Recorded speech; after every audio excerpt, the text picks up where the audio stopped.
Acho que essa é uma de muitas histórias esquecidas pelo tempo. Imagine quantos causos, assombros que já tenham ocorrido por aí e que nunca foram relatados. Acho louvável seu trabalho, Sam, que busca narrar e mostrar os fatos, sejam esses recentes ou que tenham acontecido há mais de 50 anos. Essas histórias que venho trazer aqui têm mais de 70 anos. São vários relatos de conhecidos e desconhecidos, que aqui tentarei eternizá-las no tempo. Mas antes de contar esse caso, eu quero me apresentar. Quero que me chamem de Duarte, o meu sobrenome. Sou um policial militar aqui do Ceará. Quero deixar o nome da minha cidade no anonimato. Porém, sei que os mais antigos irão saber de qual região eu sou, pois darei detalhes nesse relato. Mas o caso que irei contar aconteceu por todo o Ceará, desde a Juazeiro do Norte até Fortaleza. Muitas são as histórias dessa criatura, e tive o prazer de ouvi-las dos mais antigos. Meus avós foram os primeiros a relatar seus causos e assombros, e eu acredito e reafirmo que essas coisas são reais, pois quando ouvi falar de lobisomem não foi assistindo filmes. Foram meus parentes que me contaram, não como lobisomem, mas como gente que virava bicho. Eu venho de uma família muito humilde aqui do Ceará. Segundo a minha mãe, somos naturais do sertão de Juazeiro, mas foram anos vivendo como nômades, sempre mudando de lugar e de estadia. Onde a minha família passava, a gente morava, mas passamos boa parte da vida residindo entre a cidade de Juazeiro e Missão Velha. Meus pais, quando tiveram seus filhos, resolveram parar onde morava boa parte da família, que fica entre os dois municípios. E foi lá na casa da minha avó que eu vi os primeiros casos de lobisomem. E foi quando presenciei um lobisomem pela primeira vez. Eu já devia ter em torno dos meus 9 anos. Muito novo, já ajudava o meu avô com a lida diária no seu roçado. Não ia para ajudar de fato. Ia porque gostava de acordar cedo e ficar naquele meio de mato brincando. Meu avô e meu pai era quem fazia todo o trabalho braçal. Mas depois, quando mais velho, comecei a ajudar. A gente sempre acordava antes das 4 horas, para sair de casa às 4 em ponto. Meu avô estralava uns ovos e colocava com farinha, a nossa merenda, e sempre passava pela casa do meu pai para a gente ir ao roçado. O caminho que a gente percorria era sempre o mesmo. Passava entre algumas propriedades, onde tinha apenas uma estradinha de chão, mas que em algumas partes eram cheias de mato. Também tinha que passar por 2 mata-burro. Depois que a gente chegava na vazante, era só subir que já chegava onde era o roçado do meu avô. Porém, foram muitas as experiências que tivemos andando por ali. Certa vez, já começando o amanhecer, um certo homem cruzou o nosso caminho na estrada. Esse homem estava vestido com roupas casuais e era bem comunicativo.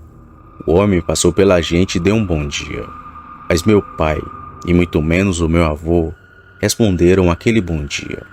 Ainda disse que o homem tinha falado com eles, mas quando me virei para apontar onde aquele homem estava, não tinha ninguém ali.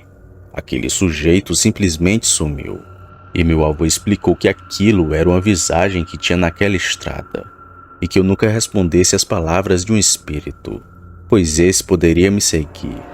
Aquilo obviamente me deixou muito assustado, mas nem chegava aos pés do dia que cruzamos o caminho de um lobisomem. Em uma outra vez, ainda de madrugada, passamos por uma coisa ainda mais cabulosa. Estava na garupa da bicicleta do meu pai, e meu avô estava do nosso lado conversando, mas em dado ponto do caminho, ouvimos um urro alto e bem estranho, que vinha logo do nosso lado. Meu pai e meu avô pararam na mesma hora, e os dois puxaram da cintura um rabo de galo. Lembro que meu avô pegou o facão e pôs na testa. Andou por alguns metros, depois falou assim pro meu pai: "É aquele boi das terras do Severino. Ele fica assim toda vez que vê gente desconhecida." Mas nem ele e nem meu pai soltaram seus rabos de galo, e a coisa só no mato acompanhando a gente lado a lado, de vez em quando soltando meio que urros, só que mais baixo. Eu não tive medo, pois pensei que era um boi, e a coisa acompanhou a gente até o pé da cerca, que foi quando começou a amanhecer. Então o bicho correu e se embrenhou nas terras do Severino.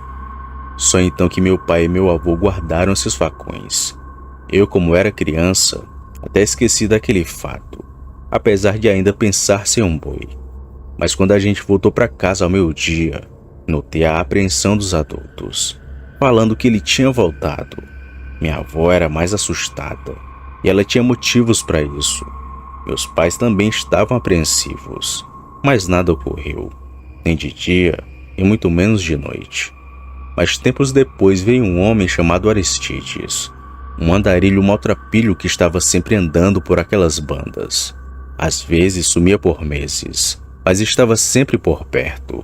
E foi então que eu vi o primeiro dos muitos causos de um lobisomem. Esse Aristides só pode ser muito doido.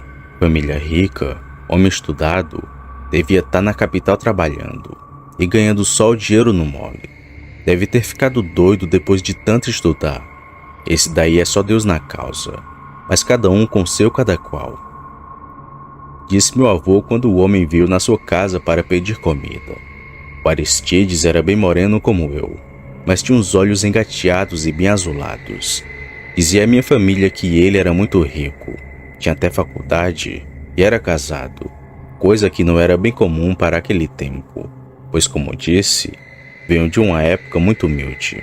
Geladeira, televisão e até água encanada eram luxos que não podíamos ter, muito menos energia elétrica. Mas Aristides tinha tudo isso e ainda assim desandou no mundo e ficou vivendo que nem mendigo. Mas tinha um porquê para ele fazer isso. Dizia meus parentes que era ele quem que virava bicho ali na região. Corria pelas encruzilhadas soltando urros e devorando os animais. Esse bicho que todo mundo dizia que ele virava não atacava ninguém. Só assombrava quem cruzava o seu caminho. Mas mesmo assim nenhuma pessoa confiava. Uma vez minha tia me contou que já era assim muito tarde. Estava com calor porque o tempo estava abafado, e no meio da noite começou a cair uma forte chuva. Ela correu para tirar as roupas do varal, mas assim que abriu a porta da cozinha, ela viu um bicho de 4 e parado bem na sua porta, como se estivesse fugindo da chuva. A coisa olhou para ela e então correu. Ela só deu um grito e trancou a porta, pois aquilo não era o Sansão, seu cachorro, pois parecia mistura de gente com um porco. E claro, pouco depois o Aristides apareceu naquela região, levando as pessoas a suspeitarem ainda mais daquele homem. Outra vez foi a minha avó. Tinha ido tirar o terço na missa e vinha para casa com sua sogra. Isso ela ainda era muito nova. Minha avó disse que no meio da estrada elas viram aquelas 2 bilas avermelhadas e um fedor de doer o nariz. O bichão urrou e passou entre as 2 correndo, e ainda puxou ela pela mão, quebrando o seu terço de Santo Expedito que a mesma carregava. Ela e sua sogra partiram no rumo da casa do meu avô, e o bicho ainda veio correndo atrás delas. Mas elas já estavam em casa seguras. Só viram o bichão preto correndo e levantando poeira na estrada. Meu pai também viu a mesma criatura. Ele contava que era uma noite de lua cheia, quando vinha retornando da casa do seu compadre, depois de jogar baralho. Nessa noite ele havia tomado umas, mas dizia que estava sóbrio e bem da cabeça. Meu pai disse que avistou um cachorrão no pé da cerca olhando para ele. O cão era todo preto e muito peludo. Parecia até vestido com a pele de animal. Mas a coisa desandou de vez quando ele chegou mais perto do bicho e ele ficou em pé e urrou que nem um porco para ele. O meu pai nem quis ficar ali para ver o que o bicho iria fazer. Apenas pegou a sua sacola de coisas e correu para sua casa. E não sabe dizer se o bicho seguiu ou não, pois o medo foi tanto que ele nem olhou para trás. Mas disse que ouviu a passada logo atrás dele e um cansaço muito alto. Fora esses, tiveram mais causos desse bicho. Minha vizinha o viu deitado em uma clareira. Um amigo do meu avô passou do lado do bicho e o lobisomem não fez nada com ele. E teve um conhecido nosso que também levou uma carreira dessa coisa. Porém, a mais marcante e impressionante dessas histórias foi a minha, onde eu descobri o segredo do lobisomem. E nem sei se posso dizer assim, já que até hoje não sei quem que virava bicho. Isso aconteceu não faz muito tempo. Tinha ido para a capital fazer o TAF da polícia e fiquei lá por mais alguns meses, até o fim das provas para ser policial. E de lá voltei para o pequeno interior onde morava. Já podia me considerar um policial, mas que ainda não estava exercendo a profissão. Cheguei em casa e foi aquela comemoração. A gente comemorou bastante e conversou também. E soube que o tal bicho estava aparecendo por ali e que Aristides estava pela região. Bom, os dias se passaram e não escutava nada nas noites, e nem andando por aí cheguei a ver. Mas é aquilo que dizem: quando você quer que aconteça, nada acontece. Mas quando não quer, aí acontece. E foi esse o meu caso. Não lembro a data certa e nem a hora que era, mas sei que vinha da casa de um conhecido. Na estrada vi de longe uma pessoa muito rápido se aproximando. Fui para de trás de uma árvore e puxei o 38.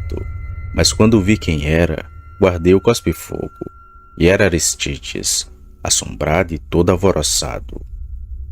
"O que houve, homem? Tá correndo de quê?" Perguntei. E ele perguntou quem que eu era. E disse que era neto do velho Inácio. E então Aristides se pôs a falar.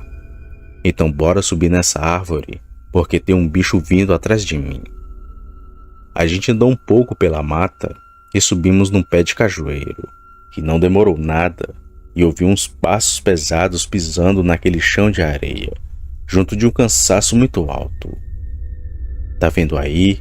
É um bicho que quer me pegar faz é tempo", disse Aristides, enquanto a coisa ia longe, mas que ainda voltou pela mesma estrada e logo depois sumiu.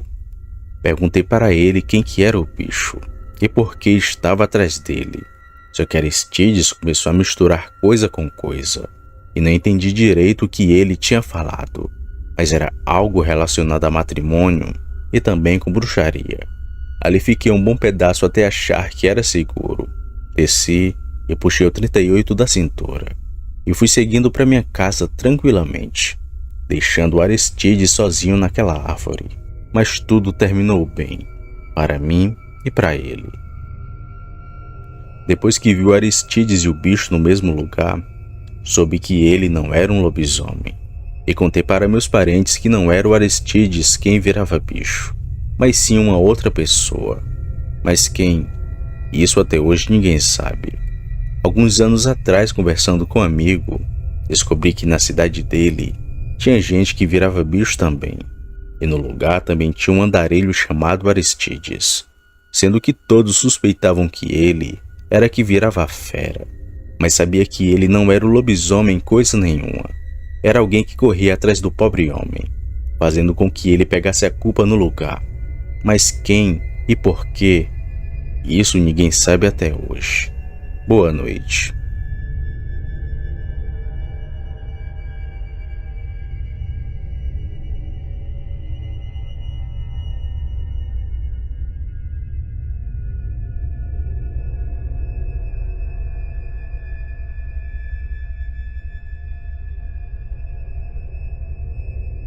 A fuga do lobisomem.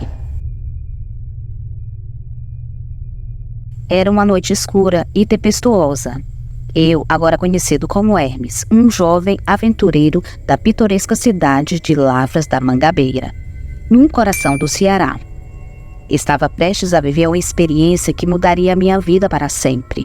O ano era 2013 e a cidade estava fervilhando com histórias assustadoras de um homem que se transformava em uma criatura horrenda e aterrorizando os moradores da pacata cidade Lavras da Mangabeira.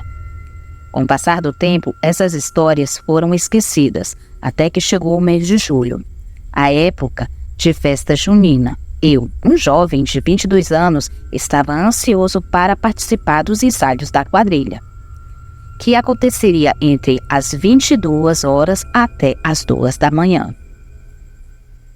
Em uma noite de sexta-feira, meu pesadelo começou.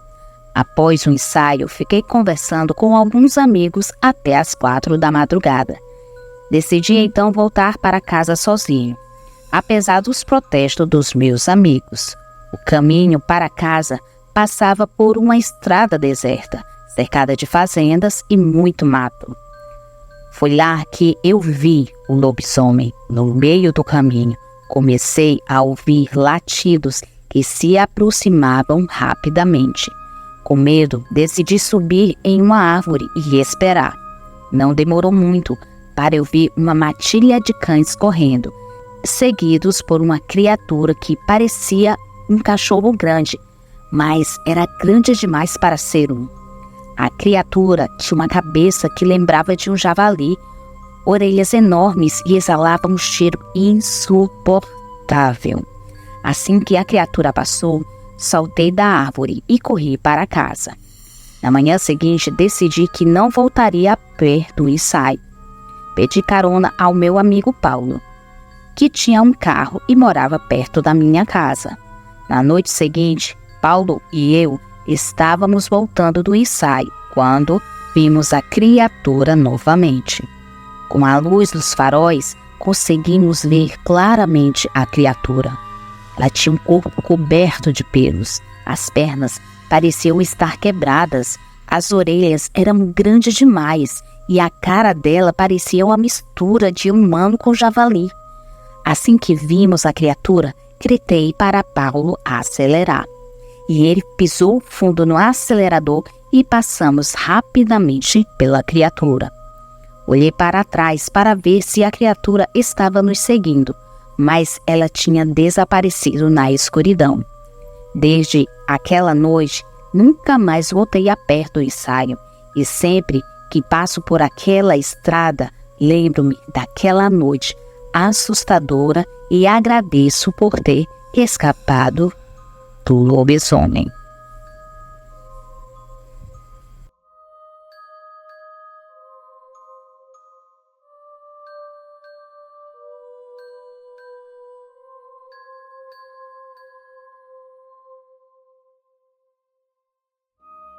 Deixa-me mergulhar no passado e trazer à vida a história arrepiante de sua tia, irmã de seu avô, contou. A história se passa em uma época distante, por volta de 1970, em uma pequena cidade rural do coração do Brasil.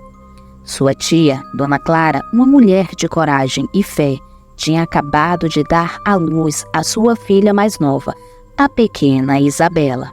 Naquela época havia a superstição que pairava sobre a comunidade. Se uma criança não fosse batizada, o temido lobisomem viria buscá-la.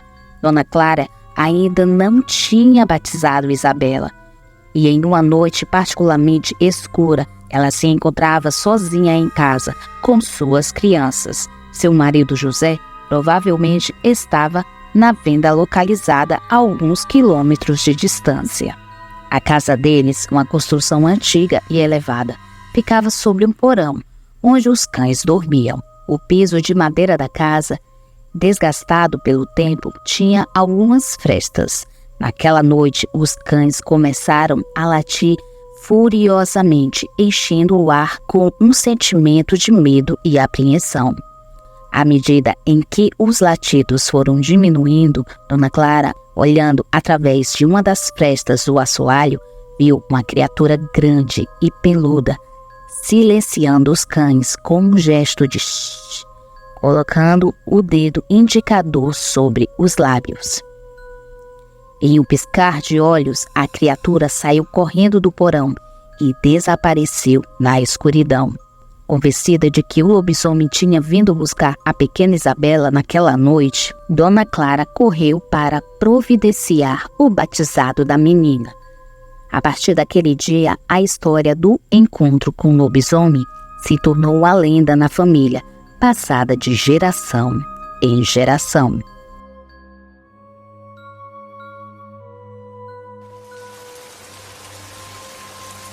A noite em que o lobisomem assombrou nossa cidade. Boa noite, Cris e amigos. Hoje vou compartilhar com vocês a noite aterrorizante em que eu e minha mãe nos deparamos com um lobisomem. Morávamos no interior do Paraná, uma pacata cidade chamada Guarapuava. Nossa rotina era simples e tranquila. Sempre nos recolhíamos cedo para dormir. No entanto, em uma noite do ano de 2003, mudou tudo. Fomos despertados abruptamente por gritos desesperados que ecoavam pela noite. Minha mãe, a quem chamarei de Maria, abriu a janela para tentar descobrir de onde vinham os gritos. Foi então que ouvimos grunhidos, roncos e avistamos uma criatura que se movia de quatro, como um cachorro, mas era muito maior. Maria fechou rapidamente a janela e, pelas frestas, continuávamos observando. A criatura era horrenda, com pernas estranhas e pouco pelos no corpo. Passou bem perto da nossa janela e seguiu em direção à casa vizinha. Para alcançar o quintal, a criatura se levantou e ficou de pé. Foi a coisa mais assustadora que já vimos. Maria gritou de medo e a criatura se virou para nós, uivando de uma maneira que fez o nosso sangue gelar. Fechamos a janela e Maria começou a rezar. Eu, com apenas 11 anos, estava curiosa e queria ver a criatura novamente. Mas Maria me repreendeu para que eu ficasse quieta. De repente, o cachorro do vizinho, que estava amarrado, começou a latir freneticamente. Em seguida, tudo ficou em silêncio. Eu adormeci, mas não sei se Maria conseguiu dormir naquela noite. Ao amanhecer, descobrimos que a criatura havia entrado na varanda da casa de onde vieram os latidos. O cachorro do vizinho, um pastor alemão chamado Balu, estava retalhado. Foi uma tristeza ver o Balu naquele estado. A notícia se espalhou pela cidade e muitas pessoas afirmaram ter visto a criatura. Desde aquela noite, sempre que ouço alguém dizer lobisomens não existem, lembro-me daquela noite em que o lobisomem assombrou nossa cidade.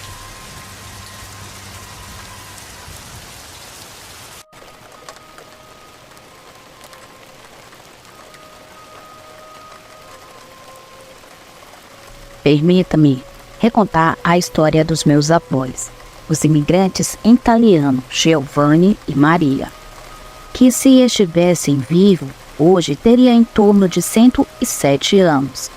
Eles sempre viveram em uma fazenda isolada na região rural de Cocal do Sul, uma cidade encantadora do sul do Brasil.